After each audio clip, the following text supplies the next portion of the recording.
Job, chapters 19 and 20.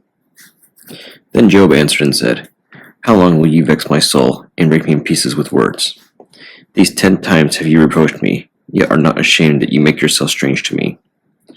And be it indeed that I have erred, mine error remaineth with myself. If indeed you will magnify yourselves against me, and plead against me my reproach, know now that God hath overthrown me, and hath compassed me with his net. Behold, I cry out of wrong, but I am not heard. I cry aloud, but there is no judgment. He hath fenced up my way that I cannot pass, and he hath set darkness on my paths. He hath stripped me of my glory, and taken the crown from my head. He hath destroyed me on every side, and I am gone. My hope hath he removed like a tree. He hath also kindled his wrath against me, and he counteth me unto him as one of his enemies. His troops come together, and raise up their way against me, and encamp round about my tabernacle.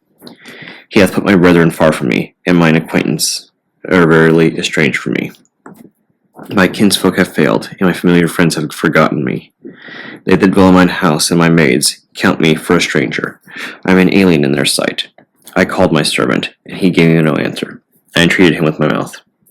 My breath is strange to my wife, though I entreated for the children's sake of mine own body. Yea, young children despised me. I arose, and they spake against me. All mine inward friends abhorred me, and they whom I loved are turned against me. My bone cleaveth to my skin and to my flesh, and I am escaped with the skin of my teeth. Have pity upon me, O ye my friends, for the hand of God hath touched me. Why do ye persecute me as God, and are not satisfied with my flesh? O that thy words were now written, O that they were printed in a book, that they were graven with an iron pen, and lead in the rock forever. For I know that my Redeemer liveth, that he shall stand at the latter day upon the earth. And though after my skin worms destroy this body, yet in my flesh shall I see God, whom I shall see for myself, and mine eyes shall behold, and not another, though my reins be consumed within me. But ye should say, Why persecute we him, seeing the root of the matter is found in me?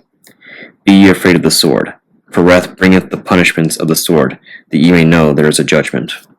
Then answered Zophar the Naamathite, and said, Therefore do my thoughts cause me to answer, and for this I make haste. I have heard the check of my reproach, and the spirit of my understanding causes me to answer. Knowest thou not this of old, since man was placed upon earth? The triumphing of the wicked is short, and the joy of the hypocrite but for a moment. Though his excellency mount up to the heavens, and his head reach unto the clouds, yet he shall perish for ever, like his own dung. They which have seen him shall say, Where is he? He shall fly away as a dream, and shall not be found. Yea, he shall be chased away as a vision of the night. The eye also which saw him shall see him no more, neither shall his place any more behold him. His children shall seek to please the poor, and his hand shall restore their goods. His bones are full of the sin of his youth, which shall lie down with him in the dust. Though wickedness be sweet in his mouth, though he hide it under his tongue, though he spare it and forsake it not, but keep it still within his mouth. Yet his meat in his bowels is turned, it is the gall of asps within him. He has swallowed down riches, and he shall vomit them up again. God shall cast them out of his belly. He shall suck the poison of asps, the viper's tongue shall slay him. He shall not see the rivers, the floods, the brooks of honey and butter. That which he labored for shall he restore, and shall not swallow it down, according to his substance shall the restitution be, and he shall not rejoice therein.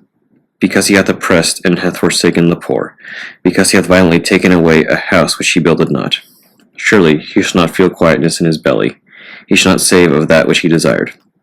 There shall none of his meat be left, therefore shall no man look for his goods. In the fullness of his sufficiency he shall be in straits, every hand of the wicked shall come upon him.